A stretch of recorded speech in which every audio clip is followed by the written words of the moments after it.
there, beer tubers. Welcome back to Maxwell Starr's Beer Review, reporting live from the Downeast Motel here in Windsor, Nova Scotia. Just had a chance to get down to Halifax on a bit of a family vacation, or rather, just me and Neely vacation. Got to see some sights, got to take a look around, got to actually get over to Premier Wines and Spirits and get a couple of beers. So the first one I'm going to review out of the whole bunch of beer that I got from Nova Scotia, a bottle of beer that's not even going to leave Nova Scotia. I'm going to take a look at Hell Bay Brewing Co.'s Pale Ale. So, me and Heistel Mighty, about a month or two ago, reviewed their Hell Bay English Ale, and it was actually a really, really good take on like somewhere between a North American and an English style, true English style pale ale, but it was an absolutely delicious beer. I've heard of these guys only in passing before that. I had a chance to try the Hell Bay English Ale before, but the bottle went bad, and that's about it. These guys come from Cherry Hill, Nova Scotia. Yeah. So, why don't we just take a look at the beer and see if this thing is anything good compared to the English ale. So, I've heard people say that this one here isn't as good as the English ale, but I mean, that one might be hard to live up to, and especially considering pale ales don't really have that same kind of notoriety. So, I'm not really expecting a whole lot. I'm just expecting a good, easy, drinkable beer, and I hope I get it. So, let's take a look. That looks nice. I mean, for a pale ale.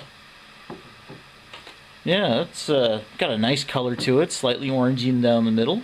It's hard to tell because of the way the lighting is in here, but it's kind of like a slightly hazy orange color. It's coming off as almost red in the camera for some reason. Got a nice bright white head, a little over a finger, and some half-decent head retention. Might have some sticky lacing. It does seem to be sticking to the sides, but it is also quite oily. And I'm also getting quite a bit of carbonation around the bottom. You can definitely see that on the camera. Oh wow, look at that. Boy, that's some pretty.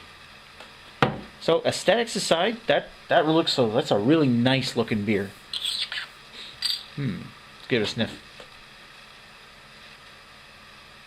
Ooh. A little bit of like a touch of a caramel malt pokes through a blanket of slightly citrus hoppiness,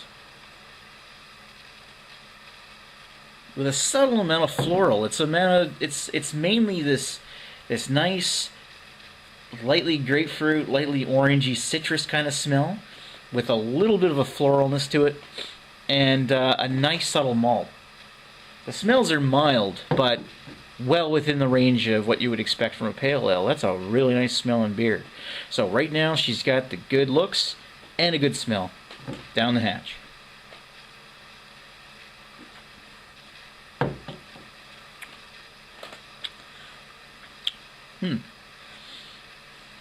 Wow. You know what? For being a citrus smelling and a floral smelling beer, it really you aren't expecting the flavor to be an earthy body. I was kind of half expecting to drink like an American style pale ale, but this is somewhere between unique and a British style. There is a little like a bit of a grapefruit citrus in the very back, but it's masked by this nice, not overpowering, but a nice earthy bitterness. Lingers in the back of your throat, and there's a nice, very light malt to it, as well as a present toasted grain in the aftertaste. That's really nice. It's got a light body. I mean, you can definitely tell it's an ale. It's not like light lager body. It's more like medium light. It's good for an ale. Maybe a little thicker for an ale. Ah, that's nice. Look at that. As I'm drinking it, I'm getting a little bit more of that citrus. Blends in right well. And that's nice and easy to drink. Ooh. And the finish is quite dry. there's a little bit of like a lingering sweetness that feels like it comes in with the earthy bitterness. But for the most part, it's a drying. The hops dry your mouth out, and you want to take another drink. So maybe it's not quite finishes dry in the sense that the sugars are all used up, but it's dry in the sense that the hops dry your mouth out, and you really want to take another sip. It's hoppier than you would expect for a pale ale, I think. And in that case, it kind of goes more towards the side of American pale ale with a lot of English flavors. I'm going to sit down with this for a bit, and I'm going to come back with some thoughts. Be right back.